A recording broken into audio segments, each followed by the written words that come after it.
Internet के लिए और इंटरनेट को बेहतर बनाने के लिए, बैंडविड्थ अवेलेबल करने के लिए पाकिस्तान में मुझे बहुत खुशी है ये अनाउंस करने में। ये पाकिस्तानियों के लिए यकीनन एक खुशखबरी है कि 4 नई केबल्स जो हैं वो पाकिस्तान में लाई जा रही हैं, जिसके अंदर एक SMW6 है, टू अफ्रीका है जो ट्रांसफर के जरिए पाकिस्तान में आएंगी।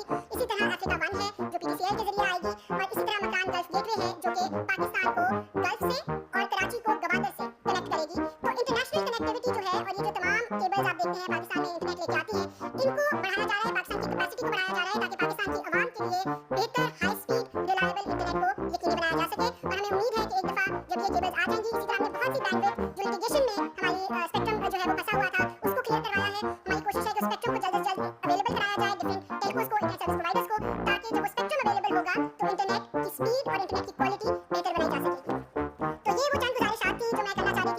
मुझे अंदाज़ा है कि जब से हमारी ये हुकूमत शुरू हुई है मेरी आपसे तफसीली गुफ्तगू नहीं हुई थी, और मेरी ये कोशिश थी कि मैं आवाम से ये बात कर सकूँ। आखिर में मैं ये बात ये करूँगी कि मुझे अंदाज़ा है कि हाल ही में आवाम की एक फ्रस्ट्रेशन आई इंटरनेट के हवाले से। हमने देखा सोशल मीडिया पे देखा कि उसकी बातें हुई। मैं सिर्फ कुछ चीज़ों की यकीन दहानी ये कराना चाहूँगी कि इंटरनेट को ना किसी भी सरकारी तौर पे बंद किया गया और ना ही इंटरनेट को किसी भी लेवल पे स्लो डाउन कराया गया। ये जो खबर फैली कि इंटरनेट को थ्रॉटल किया जा रहा है, ये सरासर गलत खबर थी। कुछ ऐप्स की चंद सर्विसेज क्योंकि वो डाउनलोडिंग वहाँ पे नहीं हो रही थी उन सर्विसेज की, तो बहुत ज़्यादा पॉपुलेशन आबादी जो है पाकिस्तान की उसने VPNs पे ऑपरेट करना शुरू किया। जब आप VPN पे ऑपरेट करते हैं, मैं थोड़ा सा एक्सप्लेन करना चाहूँगी कि जब इंटरनेट आता है, अब इंटरनेट में हर मुल्क की टेरिटरी में CDNs होते हैं। वो जो CDNs होते हैं वो आपकी जो लोकल कैशेज होते हैं, वो आवाम को आप जब स्ट्रीम करते हैं, फॉर एग्जांपल आपने वीडियो स्ट्रीम की तो वो आपको लोकल CDN से आ रही होती है। CDN कंटेंट डिलीवरी नेटवर्क्स होते हैं और ये लोकल कैशेज जो हैं उनको सेव करते हैं। तो जब आप कोई डाउनलोड तस्वीर करते हैं, आप कोई वीडियो स्ट्रीम करते हैं, तो आपको लोकल नेटवर्क से अवेलेबल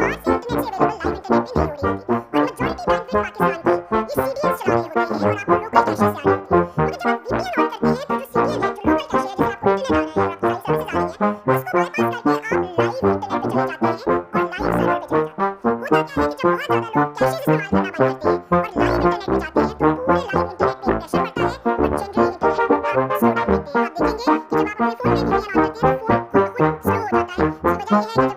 आ रही होती है। मगर जब आप VPN ऑन करते हैं तो जो CDN है, जो लोकल कैश है, जैसे आपको इंटरनेट आ रहा है और आपको सारी सर्विसेज आ रही हैं, उसको बाईपास करके आप लाइव इंटरनेट पे चले जाते हैं और लाइव सर्वर पे चले जाते हैं। होता क्या है कि जब बहुत ज़्यादा लोग कैशेज इस्तेमाल करना बंद करते हैं और लाइव इंटरनेट पे जाते हैं, तो पूरे लाइव इंटरनेट पे प्रेशर पड़ता है और जनरली इंटरनेट आप स्लो डाउन देखते हैं। आप देखेंगे कि जब आप अपने फ़ोन में VPN ऑन करते हैं तो फ़ोन खुद ब खुद स्लो हो जाता है। इसकी वजह ये है कि जब आप दूर के सर्वर से डायरेक्ट कनेक्ट होते हैं तो उसकी लेटेंसी बढ़ जाती है, और इसी तरह आप लोकल जो कैशेज हैं, जो लोकल आपको सर्विसेज अवेलेबल है, उसको आप बाईपास कर जाते हैं। तो उसकी वजह से जो इंटरनेट पे एक प्रेशर पड़ा, वो एक नेचुरल ट्रैफिक का प्रेशर था, जिसकी वजह से हमने 1-2 दिन इंटरनेट की रफ्तार में स्लो डाउन देखी। लेकिन मैं आपको अल्फन कह सकती हूँ कि हुकूमत पाकिस्तान ने ना इंटरनेट बंद किया, ना स्लो किया। जो सोशल मीडिया पे बातें चली, उसके अलावा आज मामला हल हो चुका है। जब तक मामला हल नहीं हुआ, मैंने मुनासिब नहीं समझा कि मैं इनकम्प्लीट इन्फॉर्मेशन के साथ बात करूँ। हम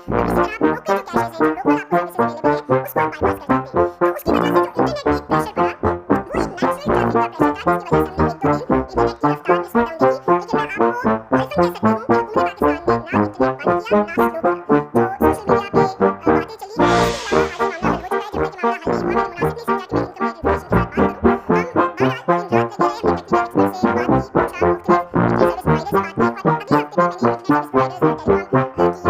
हमने गुजारिश की है कि हम फिर से मिलकर बैठें ताकि हम देखें कि हम आने वाले वक्तों में इसको यकीनी बनाएं कि इस तरह की मुश्किलात का सामना हमारे तो ये कुछ इंफॉर्मेशन थी जो कि मेरा ख्याल है कि ज़रूरी है कि मैं आप तक पहुँचा सकूँ। ये एक जो आवाज़ उठी कि शायद हुकूमत ने किसी आवाज़ बंदी की है, किसी वजह से इंटरनेट थ्रॉटल किया है, तो उसमें बदल से चाहिए थी। और मैं आखिर में आप सबको इतना ज़रूर कहूँगी कि हमें बहुत ज़िम्मेदारी से पाकिस्तान के बारे में बात करने की ज़रूरत है। जब हम इंटरनेट पे, सोशल मीडिया पे, इलेक्ट्रॉनिक मीडिया पे बात करते हैं, तो हमारी जो इंडस्ट्री को सबसे ज़्यादा चीज़ नुकसान पहुँचाती है वो हमारी परसेप्शन होती है कि पाकिस्तान की परसेप्शन क्या है।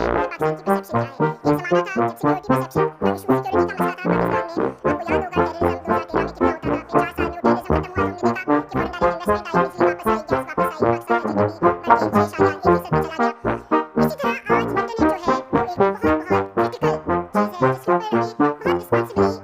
बिजली वापस आई, गैस वापस आई, पाकिस्तान का GDP बढ़ के 6 1% पे चला गया। इसी तरह आज इंटरनेट जो है वो एक बहुत बहुत क्रिटिकल चीज़ है, जिसके ऊपर हमें बहुत रिस्पॉन्सिबली, इसको ज़िम्मेदारी से बात करने की ज़रूरत है, क्योंकि इसका नुकसान जो है वो हुकूमत को तो कम होता है, मगर आम शहर में बैठे हुए बच्चे को, जो कि अपने घर के लिए, वो बच्चे जो अपने घर के लिए फ्रीलांसिंग करके रोज़गार कमा रहे हैं, उनको बहुत नुकसान हो रहा है। इंडस्ट्री को इन्वेस्टमेंट लाने में मुश्किलात पेश आती है जब पाकिस्तान की परसेप्शन हर्ट होती है। मैं इस बात को बिल्कुल मानूंगी कि हमारे स्ट्रक्चरल मसाइल भी हैं, बैंडविड्थ में कंजेशन भी है। हम उन तमाम चीज़ों को, जैसे मैंने आपको बताया, बेहतर करने की कोशिश कर रहे हैं। कुछ टेलीकॉम सेक्टर की हेल्थ का इशू था, उनके रेवेन्यूज़ बहुत ज़्यादा कंस्ट्रेंट हैं, उनके साथ हम कोशिश कर रहे हैं कि हम किस तरह उनकी मदद कर सकते हैं ताकि वो बेहतर इंफ्रास्ट्रक्चर में इन्वेस्ट कर सकें। तो हुकूमत पाकिस्तान ने जब हम इतना ज़्यादा, मैंने आपको बताया, बजट भी लगा रहे हैं, पॉलिसी भी बना रहे हैं, काम भी कर रहे हैं, डिजिटलाइजेशन के ऊपर भी चल रहे हैं, हमारे सैटरडे संडेज़ भी ऑन हैं, वज़ीर आज़म साहब की तरफ से 7 दिन 24 घंटे जब हम इसकी फ़रोग़ के लिए काम कर रहे हैं, तो मैं आपको इतना ज़रूर कहूँगी कि आप इस बात की, मैं आपको यकीन दिलाऊँगी कि हमारी पूरी कोशिश है कि हम इंडस्ट्री की सपोर्ट में, इंडस्ट्री के पीछे खड़े होंगे, हमेशा खड़े रहेंगे। हमें बेहतर मार्केटिंग में इन्वेस्ट करने की ज़रूरत पड़ेगी, इंडस्ट्री के लिए बेहतर ह्यूमन रिसोर्स अवेलेबल करने में ज़रूरत पड़ेगी,